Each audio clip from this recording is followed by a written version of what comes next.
oremos el Señor inquiete muchos corazones para que los miércoles aumente también la asistencia. Sé que hay varios hermanos que tristemente por trabajo no pueden acompañarnos, pero esperamos que este tiempo de mitad de semana también sea anhelado por todos los hermanos de la iglesia. Vamos entonces a Hechos de los Apóstoles, capítulo 23, versículo 11 al 35.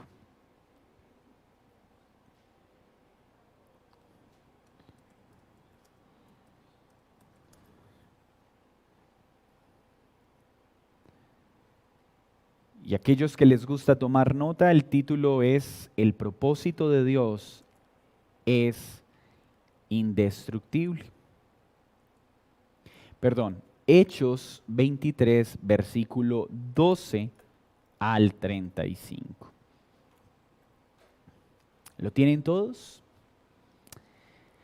Vamos a leerlo entonces.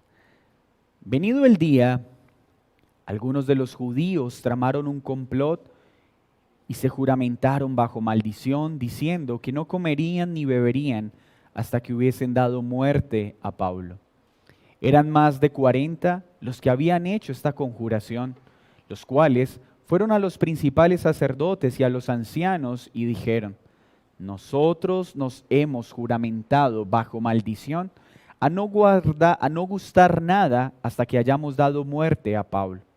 Ahora pues, vosotros, con el concilio, requerid al tribuno que le traiga mañana ante vosotros, como que queréis indagar alguna cosa más cierta acerca de él, y nosotros estaremos listos para matarle antes que llegue.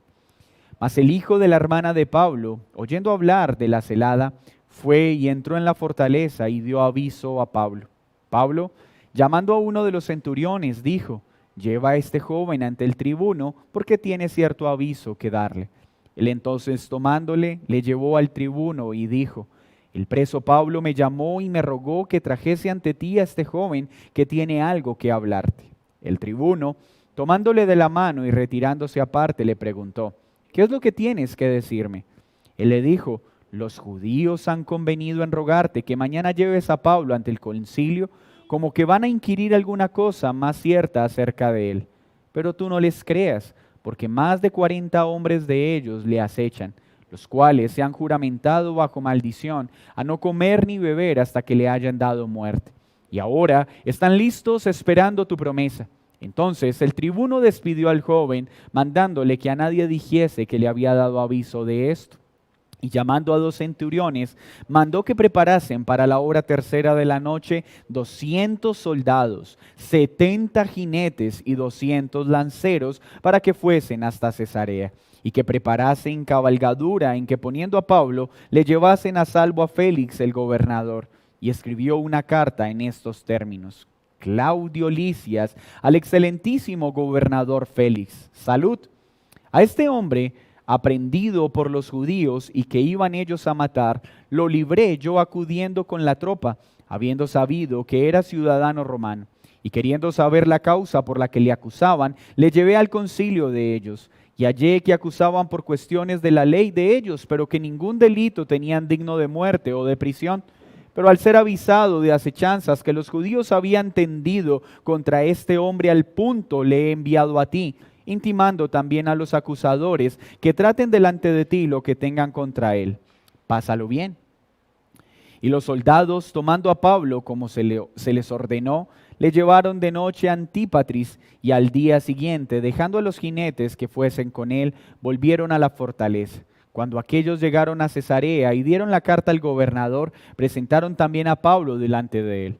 Y el gobernador, leída la carta, preguntó de qué provincia era, y habiendo entendido que era de Cilicia, le dijo: te oiré cuando vengan tus acusadores, y mandó que le custodiasen en el pretorio de Herodes.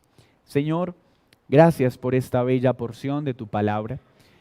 Ayúdanos a deleitarnos en cómo tu propósito es indestructible y es inquebrantable, y que no hay ningún ejército, ningún hombre, ningún poder, ninguna cosa que pueda cambiar, frenar o impedir que tu propósito se cumpla.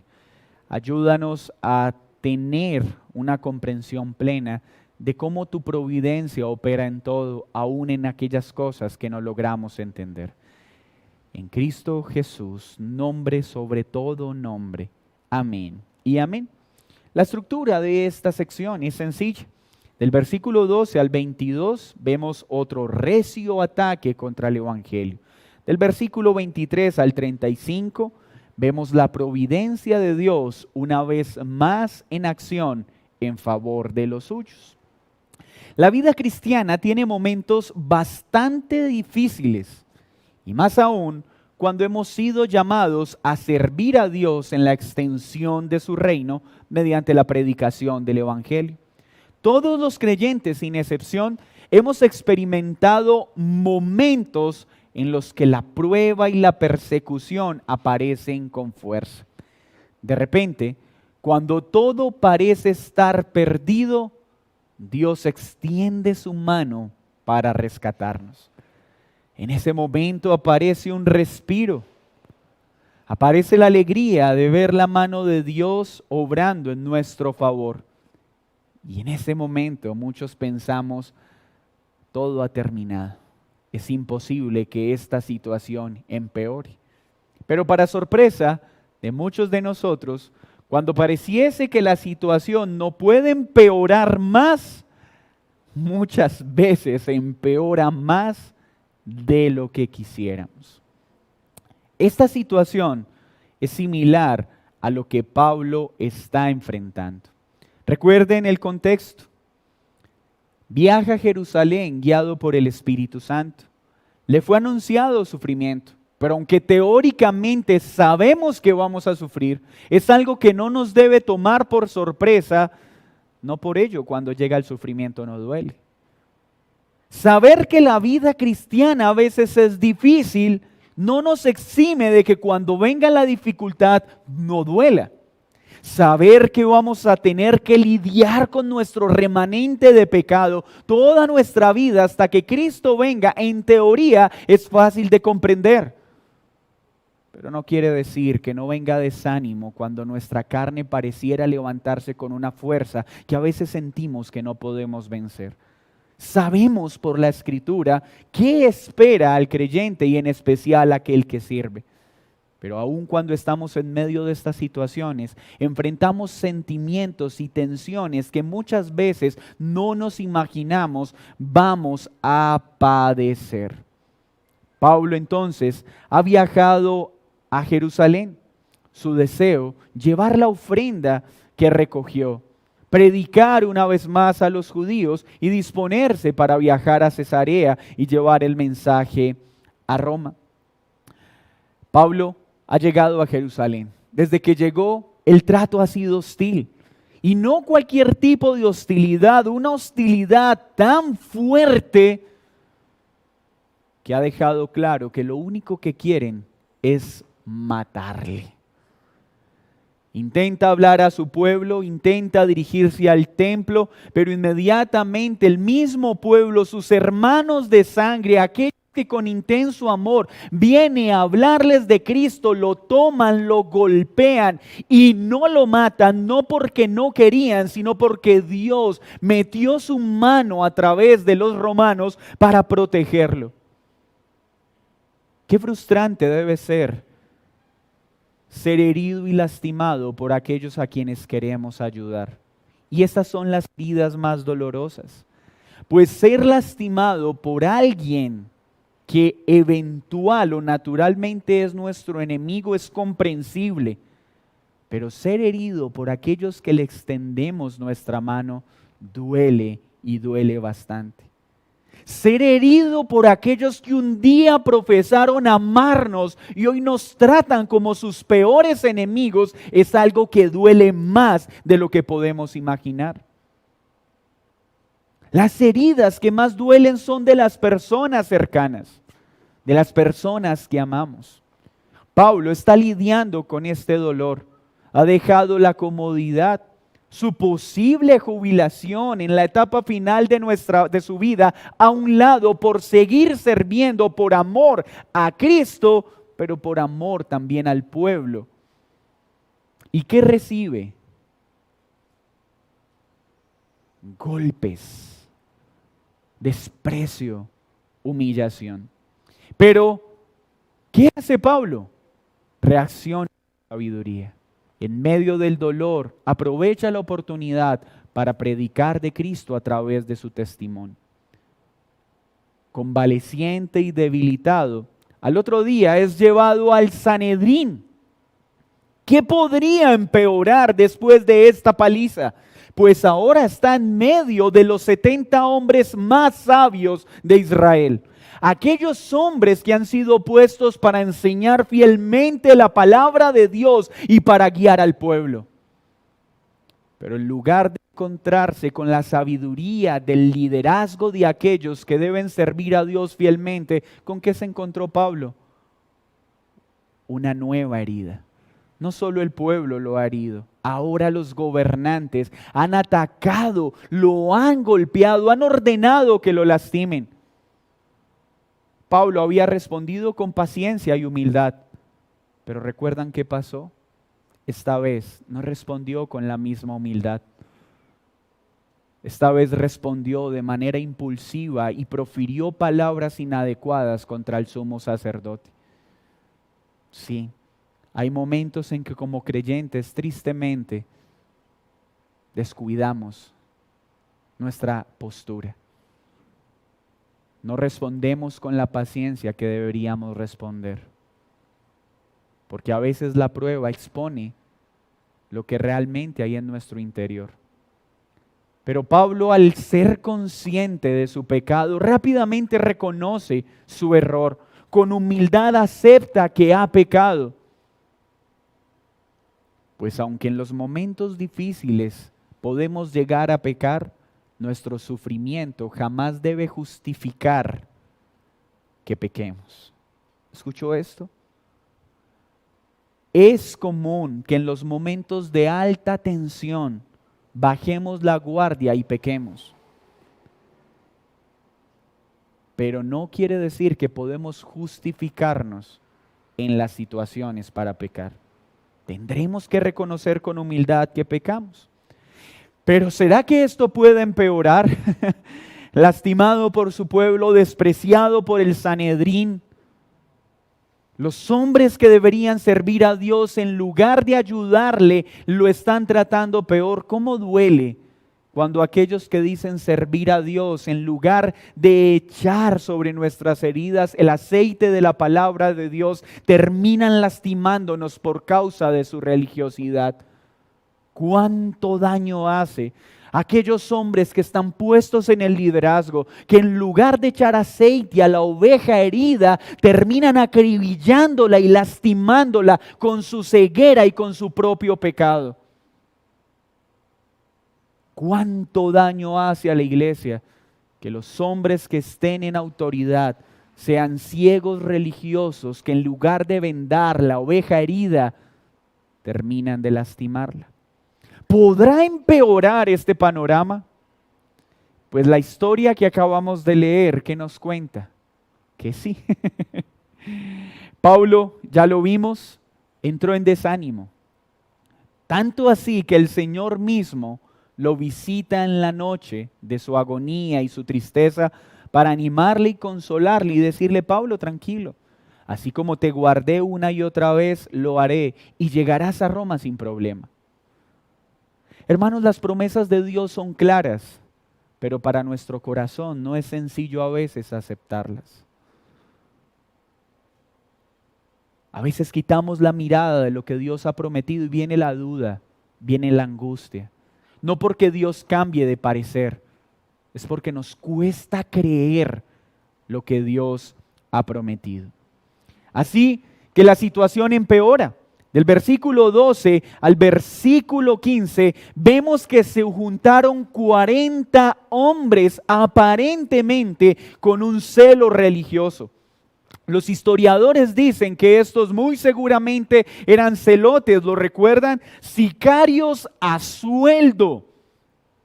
Y se trazan una meta: matar a Pablo a como dé lugar. Y es tan fuerte su celo y su desprecio que no tienen ningún problema en poner en riesgo su propia vida. ¿Morimos nosotros o muere él? ¿Nota usted el nivel de odio que estaban mostrando por Pablo? Pero no por Pablo, por el evangelio de nuestro Señor Jesucristo. Es a Cristo a quien perseguían. Se juntan estos 40 hombres, 40 sicarios, mercenarios, pero a que no adivinan quién respaldaba esta tarea. Dice que el concilio, los principales sacerdotes, fueron los que respaldaron este proceder pecaminoso. Son ellos los que simplemente tenían que solicitarle al tribuno que trajera a Pablo nuevamente para matarlo. 40 hombres al acecho para traer muerte a un indefenso hombre con su cuerpo magullado por los años, pero por la golpiza que habían acabado de darle. Así es el hombre religioso. Es diligente en tramar acciones perversas para dañar a otros, maquillándolas con acciones de aparente piedad. ¿Qué hicieron ellos para lograr esto? Entraron en ayuno, literalmente. Ay, mis hermanos, cuán perverso es el corazón religioso, que puede tomar acciones piadosas como ayunar, orar, para tapar el pecado. Cuán fácil es usar el púlpito para, maquillando en un aparente celo por Dios, dañar la identidad de alguien y destruir la honra de alguien.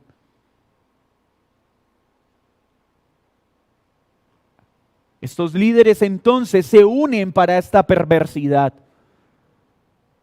La religiosidad ciega su maldad. Y hermanos, esto sigue vigente hoy.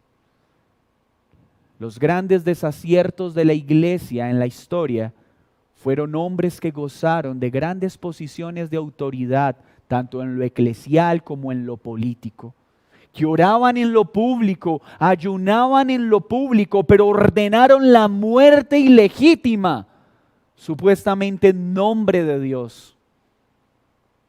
La cruzada, la Inquisición, todos estos procederes históricos eran camuflados en el nombre de Cristo. Y esto no ha cambiado. Hoy muchos líderes religiosos siguen dañando a las ovejas, escondiendo su maltrato y su proceder pecaminoso en un supuesto celo por Dios. Pero cuidado, que este no es un mal exclusivo de los religiosos. Este es un mal nuestro, con el que tenemos que lidiar. Somos expertos en maquillar nuestro pecado. Es que te hablé así, hijo, porque debo hablarte con celo santo contra el pecado.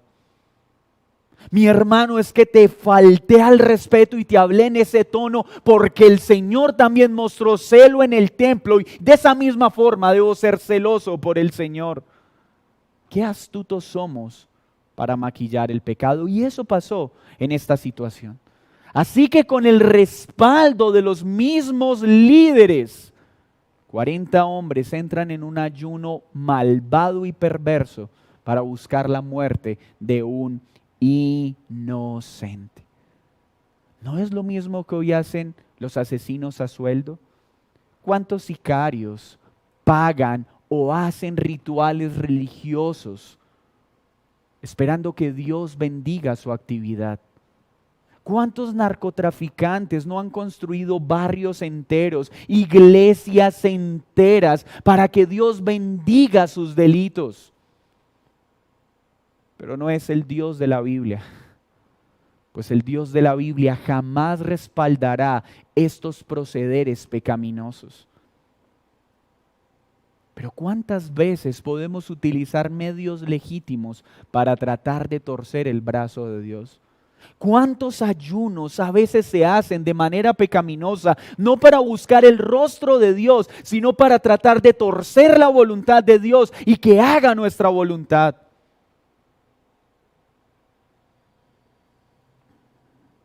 Hay personas que son muy diligentes en los ayunos, en las penitencias, en los sacrificios, pero no para buscar a Dios, sino para manipular a Dios. Y piensan que por estas prácticas Dios está obligado a hacer lo que piden. La situación empeoró, pero siempre en medio de toda situación tensa, Dios obra de manera sobrenatural en poder de sus escogidos. ¿Qué hace Dios? Aparece un personaje del que no se ha hablado en todo Hechos de los Apóstoles. No sabíamos que Pablo tenía hermana, y menos que tenía un sobrino, y menos que ese sobrino de manera providencial estaba en el momento exacto, en la hora exacta para escuchar a que su tío Pablo lo iban a matar. ¿Será esto una casualidad? No, mi hermano, se llama providencia. Que Dios se encarga de que todas las piezas se encajen perfectamente en el momento indicado para el cumplimiento de su propósito. Ese es nuestro glorioso Dios. Nada, hermano, se sale del propósito de Dios, sin importar cuán difícil de entender sea una circunstancia para nuestra mente. Debemos estar seguros de algo: Dios gobierna sobre toda circunstancia. No hay hombre, no hay ejército que pueda alterar los planes de Dios y su propósito en nosotros. Y aún Dios podrá utilizar nuestros propios enemigos para nuestro propio bien. Y ya lo vimos. ¿Acaso los romanos amaban a los cristianos? No. Pero ahora se han convertido en los escoltas del Evangelio. ¿Cuántas veces los enemigos del pueblo de Dios, pensando hacer mal, terminan haciendo bien a sus escogidos? Satanás cometió este mismo error, pues pensando estar venciendo a Cristo, se suicidó. Pues su aparente victoria sobre Cristo se convirtió en su derrota, porque fue por la muerte de Cristo que los pecadores fueron libres. Y lo que él pensó ser una victoria se convirtió en su propia derrota. Y así pasará con todos los enemigos del pueblo de Dios. Mire lo que dice Proverbios 21:30. No hay sabiduría, ni inteligencia, ni consejo contra Jehová. Mis hermanos, podrán unirse todos los hombres.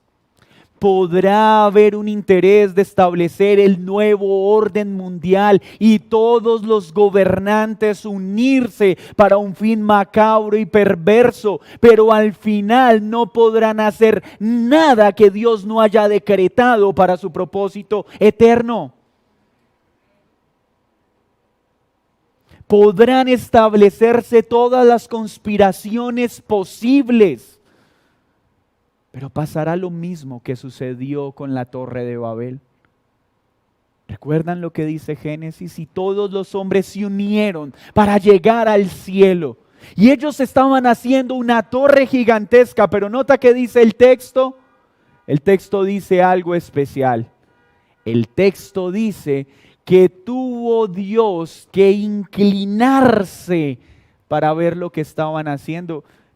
Qué irónico lo que está escribiendo Moisés. El hombre sintió que estaba haciendo una gran conspiración contra Dios, pero a los ojos de Dios era tan minúscula que tuvo que inclinarse para poder ver lo que estaban haciendo. Mis hermanos, a nuestros ojos el hombre podrá hacer grandes conspiraciones tratando de dañar el plan de Dios, tratando de dañar el pueblo de Dios. pero nada de esto prevalecerá contra la iglesia, porque las puertas del Hades jamás prevalecerán contra la iglesia. Dios se ríe de las deliberaciones de los hombres y siempre frustrará sus planes. Y esa es nuestra confianza. ¿Qué sucede entonces? El sobrino llega a visitar a Pablo. Los familiares en este tiempo eran los encargados de proveer alimento a los presos. ¿Qué pudo haber sentido Pablo cuando ve a su sobrino? Alegría, pero en lugar de recibir una buena noticia, recibe una mala noticia. Una mala noticia. Pero Señor, anoche no me consolaste, no me animaste. ¿Por qué en lugar de escuchar una buena noticia, ahora escucho una mala noticia? ¿Quieren aún matarme? Pero tú no eres poderoso para restringir su maldad y hacer que ellos no me traten de esta manera. Cierto que muchas veces pensamos de esta forma, pero Señor, deberías obrar así, pero Señor, esto debería ser de forma diferente. Hermanos, lo que Dios hace, así no lo podamos entender, siempre es lo mejor y es lo que necesitamos. Si hubiera una mejor forma para aprender lo que tenemos que aprender, Dios la usaría. Así que debemos confiar en su providencia y en los medios que establece para cuidar de nosotros, pero también para tratarnos. Entonces, noten lo que pasa. El niño le avisa. Recuerdan que Pablo es simplemente un preso, pero toma al niño, llama al encargado y le dice, mira, por favor, lleva a este niño donde el comandante. El hombre obedece inmediatamente, lleva al comandante. ¿Qué autoridad tiene Pablo? ¿De dónde acá puede darle orden al soldado y ahora orden al comandante y ordenarles que atiendan al niño? Yo creo que ni Pablo era consciente de lo que estaba pasando. Como si fuera un hombre bajo autoridad de Pablo, le obedece inmediatamente. Al tomarlo de la mano podemos ver que no era un hombre adulto, sino que era un niño. En este tiempo propiamente a los niños se conducían a través de la mano, no era un adulto. Lo lleva donde el comandante y le expone el caso. ¿Y qué hace el Señor? Mueve el corazón de este hombre para que obre en favor. ¿Y qué establece? Forma un ejército. Mire lo que dice el versículo 23. Llamado a 2 centuriones, mandó que preparasen para la hora tercera de la noche 200 soldados, 70 jinetes y 200 lanceros, casi 500 hombres. ¿Para escoltar a quién? A un tal Pablo, que llevaba un gran tesoro. Por eso necesitaba una escolta de este talante. Llevaba el tesoro del evangelio. Casi 500 hombres, sin tener que mediar una sola palabra. Dios se encargó de obrar todo para bien de su pueblo. ¿Cuánto necesitamos confiar en que Dios siempre operará de esta manera? De las maneras que menos podemos comprender, Dios siempre obra para bien de sus escogidos.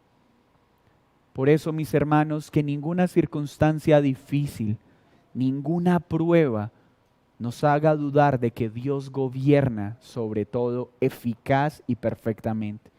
Y que al final todo ataque, toda persecución, toda burla, todo daño en nuestra honra, en nuestra integridad, en nuestra dignidad, Dios la usará para bien. Primero para bien de sus propósitos, pero también para nuestro propio bien.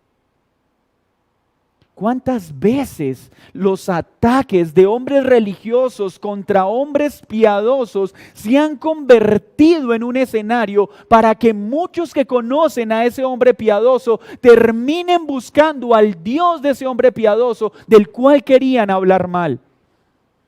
Te están atacando, están dañando tu nombre. Hay religiosos hipócritas que quieren dañar tu dignidad. Descansa en el Señor, que esos ataques Dios los usará para bien. Y ya lo está usando para bien en ti o en mí, para crecer en humildad, para crecer en paciencia. Además de enviar una gran comitiva, envía una carta asegurando que a este hombre no lo pueden tocar.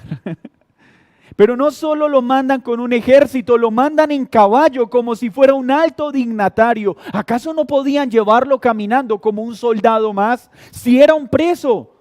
Pero Dios se encargó que lo trataran como un gran miembro de la realeza romana. Hermanos, Dios gobierna sobre todo y sobre todos. Esta carta entonces garantiza que debe dársele un trato adecuado y un trato digno. Los soldados siguen la orden emitida, lo llevan de noche al lugar establecido y ahora Pablo va camino ¿a dónde? A Cesarea. Ahora va camino ¿a dónde? A Roma, a donde Dios había determinado y anunciado que estaría. Pregunto, Pablo mientras estuvo desanimado, ¿qué creen que pudo haber sentido con su posibilidad de llegar a Roma? Parecía algo imposible. Están a punto de matarlo. El sentimiento pudo haber sido: Señor, no sé cómo, pero parece indicar que no podré llegar al destino que tú estableciste. ¿Cuántas veces la duda puede invadirnos? Señor, parece que no voy a poder llegar al lugar que tú estableciste.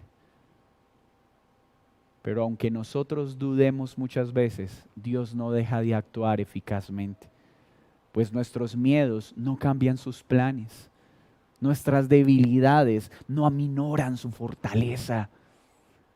Nuestras torpezas no lo hacen a Él débil.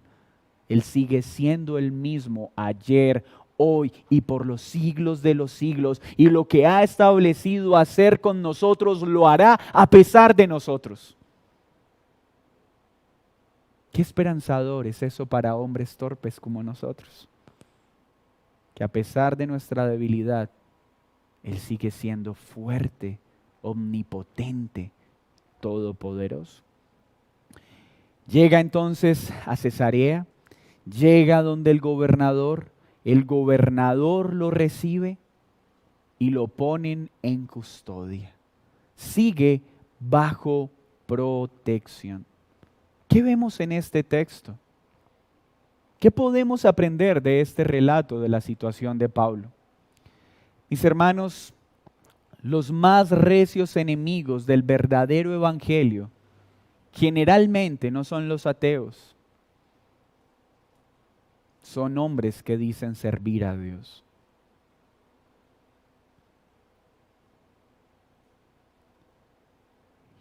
Y esto es algo que debe darnos terror y temblor. Hoy los mayores enemigos del evangelio de nuestro Señor Jesucristo están parados en los púlpitos, avergonzando el nombre de Cristo con sus enseñanzas, predicando otro evangelio, poniendo cargas sobre las personas que ni ellos mismos son capaces de llevar, haciendo doblemente merecedores del infierno a aquellos a quienes los escuchan. Los grandes enemigos del evangelio están dentro de lo que se hace llamar iglesias.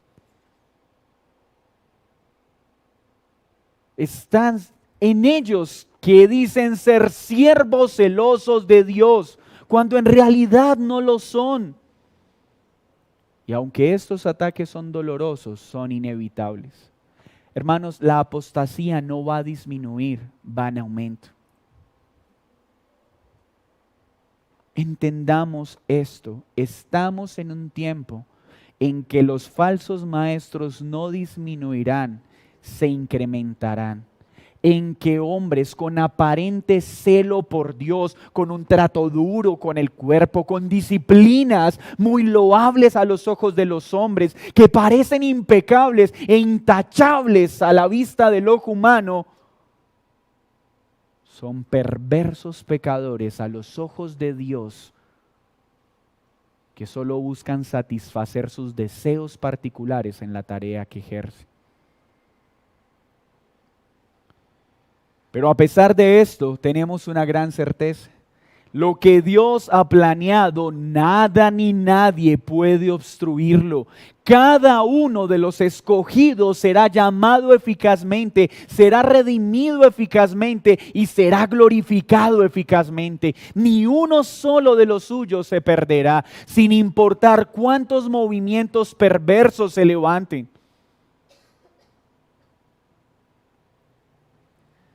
Pues lo que Dios ha establecido, nada ni nadie podrá dañarlo, ni nosotros mismos. Siempre nos toparemos con cosas que parecen no tener sentido, que a nuestros razonamientos pareciera que Dios se está equivocando. Pero mis hermanos, Dios nunca se equivoca. Somos nosotros los que nos equivocamos al tratar de entender lo que Él hace. La persecución, el maltrato y aún nuestros enemigos no son accidentales. Son intencionales y tienen un propósito en el cual debemos confiar. Pero Señor, ¿por qué me están persiguiendo? Gracias, Señor, porque algo estás tratando en mí de esta forma, que de otra forma no podrías tratarla. Pero mi Señor, ¿por qué este jefe es así? ¿Por qué mi esposo es así? ¿Por qué? Porque hay algo que quieres tratar en mí que de otra forma no podrías tratar. Y es la que has establecido y es perfecta, y gracias por ella. Dios siempre usará la mejor forma para cumplir su propósito, aunque a nuestros ojos no sea la mejor forma. El creyente debe confiar en que Dios es el capitán de todo lo que pasa en el universo, y al final de la historia todo habrá tenido sentido y razón de ser. Muchos dicen, es que Dios obra de manera ilegítima y si Dios fuera Dios no pasaría lo que pasa en este mundo. No has terminado de leer el libro completo. Cuando esta historia llegue a su final, aún los ateos, aún los blasfemos podrán decir, esta historia tenía sentido. Dios no se equivoca. Otras cosas que nosotros no comprendamos su perfecto proceder. Hermanos, tratar de entender los designios de Dios es como pedirle a una hormiga que trate de ejercer un ejercicio de raíz cuadrada. Es imposible, pues nuestra mente finita jamás podrá comprender la perfección de una mente infinita y perfecta. Solo podemos descansar en que Él no se equivoca. Y que todas las cosas al final obrarán para nuestro bien. Y la ayuda llegará en el momento indicado, muchas veces de lugares que no nos imaginamos, aún de nuestros propios enemigos. Qué gran Dios tenemos, pero necesitamos confiar en Él y conocerlo. La duda viene, pero estas historias nos llevan otra vez a mirar quién es el Señor y la forma sobrenatural en la que Él procede. Confiemos en Dios, descansemos en su soberanía y estemos seguros de que Él proveerá todo lo necesario para llegar firmes al final, a la meta de nuestra fe, que es nuestra salvación. Amén. Señor, muchas gracias por esta porción de la Escritura. Ya estamos llegando al final del libro. Y has insistido durante estos últimos capítulos en hablarnos una y otra vez de la providencia. Lucas ha insistido en mostrarnos cómo utilizas medios irracionales para cumplir tu propósito, medios que a nuestra lógica no tienen sentido, pero que de otra forma no hubiera podido hacerse lo que tú habías establecido. Ay, mi Señor, tú cuidas de nosotros, sea con un ejército tan numeroso o sea tu presencia, sea tu mano o sean tus ángeles, sea una persona o sea lo que sea, al final tú cuidarás eficazmente de tus escogidos. En ti no hay error, en ti no hay falla, en ti no hay debilidad. Gracias, Señor, porque esta pandemia, todos los fenómenos sociales que se están dando, al final de esta historia, habrán encajado perfectamente en tu decreto eterno. Perdónanos cuando dudamos de tu dominio eficaz sobre todas las cosas. Perdónanos cuando cuestionamos tu sabiduría como si nosotros pudiéramos sugerirte una mejor forma de hacer las cosas. Y enséñanos a descansar en ti. Gracias por nuestros perseguidores. Gracias por aquellos que están tratando de dañar nuestra dignidad y nuestra honra. Gracias por aquellos que han tramado hacernos mal, porque todo esto lo has usado para bien de tus escogidos. En Cristo Jesús. Amén. Y amén.